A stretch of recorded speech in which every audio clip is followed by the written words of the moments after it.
Leaked Trump transition vetting documents show numerous officials with red flags. Axios. Some of the Trump administration's top officials had red.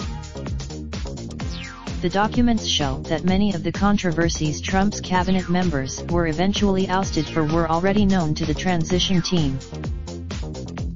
The vetting documents for former Environmental Protection Agency (EOA) administrator, following numerous controversies regarding his spending, ethics, and management style, had a section titled Allegations.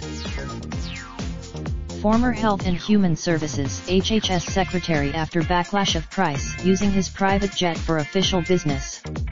Vetting documents: former Secretary of State Rex Tillerson raised a red flag for his deep ties to Russia, according to Axios.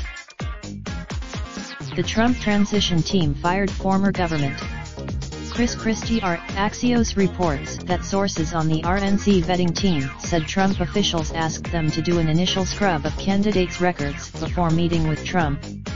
In many cases, the Hill has reached out to the RNC and White House for comment.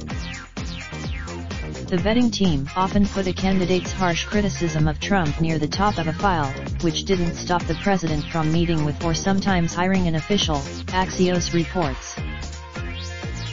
In a statement to Axios, White House Deputy Press Secretary Hogan Gidley said President Christie looked over the team's vetting dossier for him in That's Christie said. Before he was fired from the transition team, he had turned over a 30-volume set of transition planning with 4 cabinet recommendations for each position.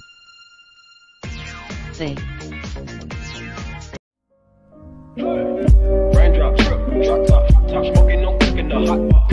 Fucking on your bitch, yeah, that. Looking up, open the park pot.